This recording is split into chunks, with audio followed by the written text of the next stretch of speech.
एकदम सागर धर के जो कदम आगे धरो सो पांव भारी पड़ गए, भौएं भारी पड़ गई। अब गुरुजी जगाए, गुरुजी अरे राजा अब भाई रात है, सो जाओ। गुरुजी वो बात ना है, मेरे शरीर में बेचैनी है। निक उठियो, निक मेरी नवज देखियो। वो चेला बीमार हो तो गुरु को तो कर्तव्य है ही देखवे को। रात भाई जितेंद्र के चेला बीमार रह गए। सो जैसी गुरुजी ने चेला की नवज पड़ी, नवज जो पकड़ी सो माथे में हाथ मारो खींच के। अरे युवनाश महाराज, तुमने जब पंडाल में कोई चीज छुई तो ना है? महाराज मैंने कछना छुआ, ने प्यास लगी सो जा लोटा में ते पानी पी लो।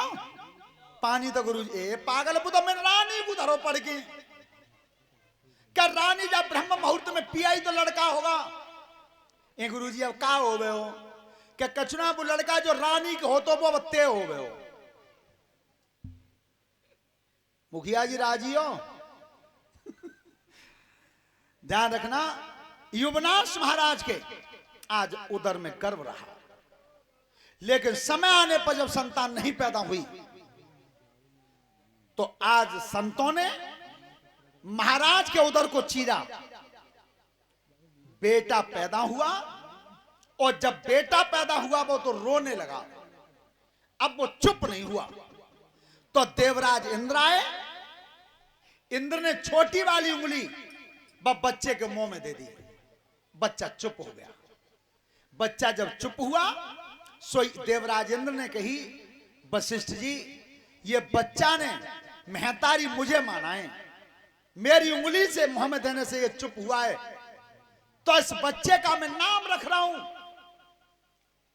ध्यान रखना, धाता शब्द महतारी के लिए आता है, पालने वाले के लिए। तो मेरे द्वारा इसका पालन हुआ है तो इस बच्चे का नाम मैंने आज से मानधाता रख दिया है। बोलिए मानधाता महाराज की। मानधाता नाम रखा था उस बच्चे का। श्रोता बंधुओं, जब मानधाता कैसे तपधारी राजा थे और जिस समय राज सिंहासन को चला रहे थे तो एक बार शिवजी और मैया पार्वती दोनों कैलाश पर्वत पर बैठे थे। सो पार्वती ने एक बार मुस्कान की कही भोलेनाथ के, प्रभु जी बताओ मैं क्यों दिना दे तुम्हारी सब पूछवे के चक्कर में, पर मैं पूछ ना पाई। क्या पूछो? क्या जी धरती काय पर टिक रही है? पार्वती ने कही भोलेनाथ ने, क्या जी धरती काय पर टिकी है? भोलेनाथ ने कही कि पृथ्वी टिकी है गाय के सींग पे। ए महाराज फिर गैया काय पे टिकी है? क्या गाय टिक रही है शेष के फन पे। तुम्हारी सब नाराज मत भइयो, फिर वो शेष काय पे टिके रहो है। अब बताओ पूछती है नहीं? भोलेनाथ ने कि तुम्हें कछु बात है गई यार? क्या देखो ना महाराज मैं पूछ रही हूं। तो आज पार्वती ने पूछा किस तरह से है। ये थाली की रामायण की धुन है और थाली की रामायण परीक्षित जी बहुत दिन पहले हमने उगाई है, भागवत बाद में गाई है। कौन सी?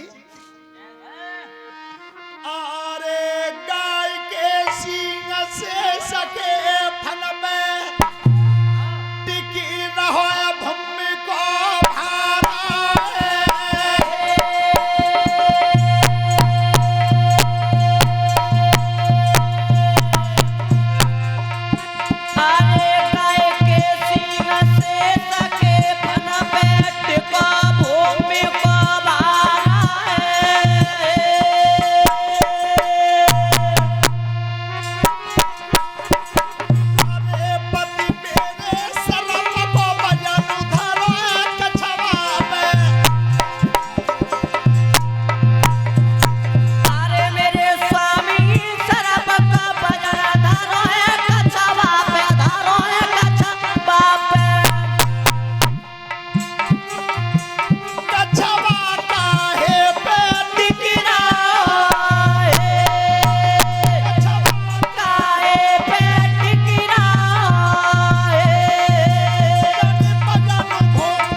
पूछ रही हूं तुम्हें कि तुमने बताई कि पृथ्वी को वजन गाय के सींग पे और गाय बताई शेष के फन पे और शेष बताओ कछबा पे तो कछबा काहे पे?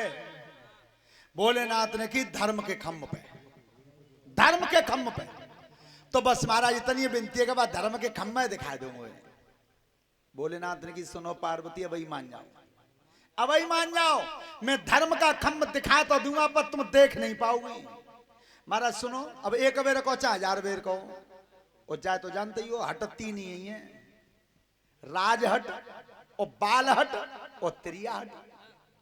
राजा पे हट पे आ जाए और आदेश कर दे कि बीच कुसैत में है कि रोड जावे हो तो जावे हो।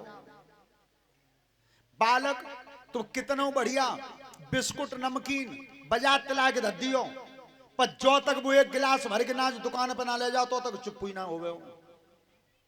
और यही बात परीक्षा जी ने की है। अगर आज मन में आएगी कि आज माय के जानो है, दुनिया की कोई ताकत ना है सो कोई रोक के दिखा दे।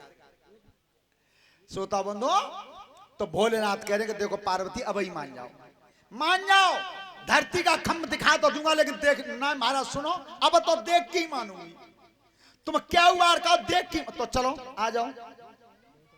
पार्वती दिखी कि चलो, पर एक बात ध्यान रखना, दिखाए वे ले तो चल लो, फिर तुमने बीच में कही कि लौट आए ले चलो तो लौट आऊंगा नहीं कि नहीं वही तो देखा नहीं है, फिर मैं लौटूंगी काई को। पार्वती की तो देखो ही क्या, तो चलो आ जाओ। सो आज पार्वती मैया को लेकर के भोलेनाथ चले। श्रोता बंधु, रास्ता में 20 कदम चल के कर्म कौन सा किया है?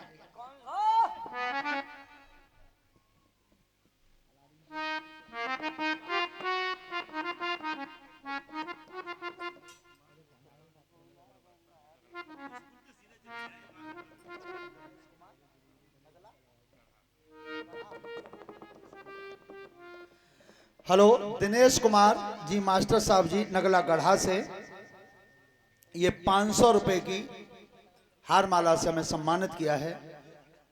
परमात्मा सुख समृद्धि देता रहे, धर्म के काम पे आगे बढ़ाता रहे। धन्यवाद।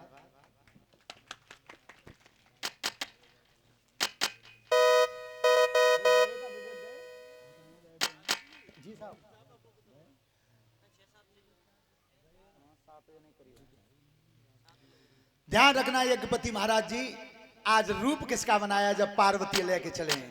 तो जी कथा जो संकेत कर रही है, सभी बहनें बेटियां ध्यान से सुने, कबू जिद मत करना घर में।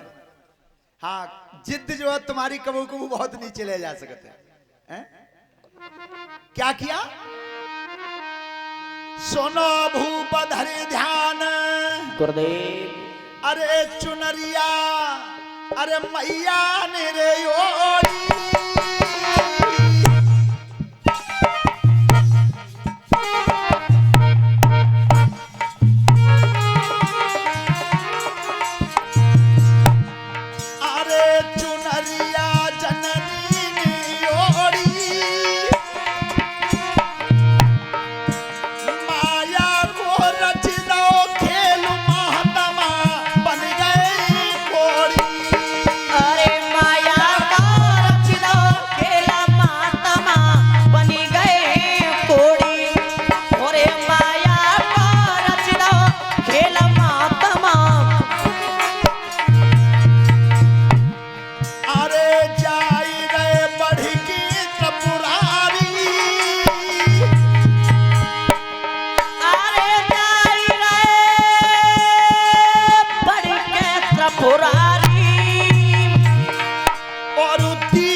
और पार्वती मैया 16 वर्ष की कन्या बना लेंगी।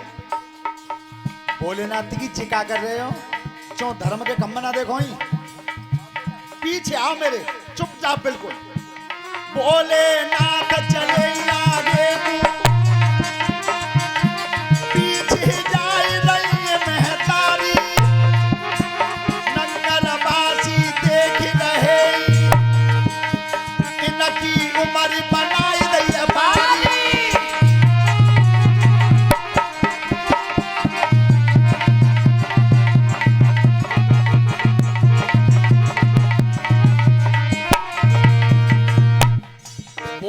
भोलेनाथ आगे कोड़ी के रूप में और पार्वती मैया बहुत सुंदर कन्या बना दी 16 साल की। अब पीछे पीछे चल रही है। सो नेक दूर रास्ता में मिले तो आ रहा ही साहब ढांडे। सो उनने कही देख के, ए लली जी पीछे तुम चल रही कहा हो, जे अकेला जा रहे कहा, जे महात्मा जे कोई। पार्वती ने की तुम ना जानत, सुनो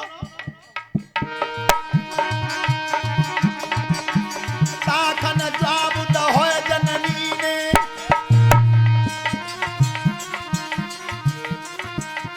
केलम चल के बचन उचारे, आगे जाई रहे जो मेरे जे लगतई भरतार हमारे।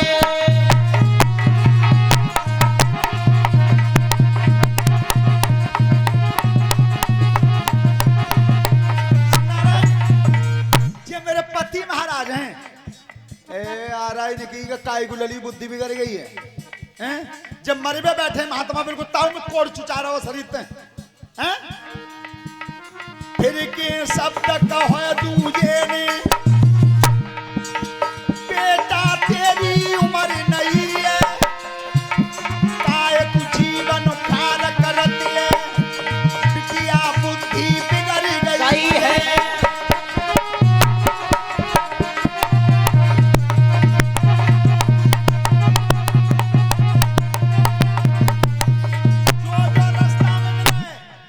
रास्ता में मिला सोई तो गए लली जे कोई के जे मेरे पति मारे बेटा का तू पागल है गई है, जे मरबे बैठे हो शरीर ते कोड़ चल रहा है और तेरी उम्र कितनी है।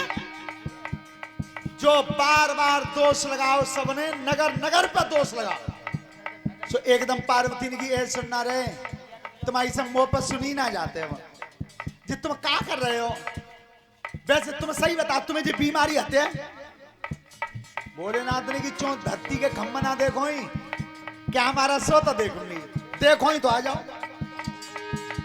जब जब कदम धरो आगे को दोनों मार्ग पर की जामी, नर नारी सब देख रहे कई कई के सब दोष लगावे।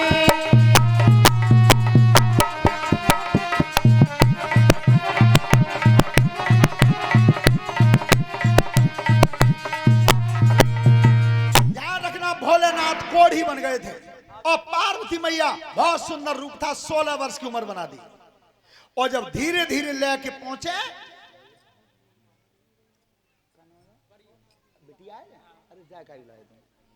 चलो परी बिटिया की तरफ से 200 रुपए की हार माला है। परमात्मा लंबी आयु देता रहे, अच्छे मार्ग पर चलाता रहे। कलश वाली बिटियां खड़ी हो जाएं, बड़ों को नवाए। कलश वाली बिटियां सब खड़ी हो जाएं। ध्यान रखना आज कहां पहुंचे भोलेनाथ, कोढ़ी के रूप में पार्वती मैया को लेकर के राजा मानधाता के नगर की सीमा में, मानधाता नगर की सीमा में। तो वहां राजा मानधाता का एक बगीचा सूख गया था, बाग सूख गया था। चलो बेटी जल्दी निकलो।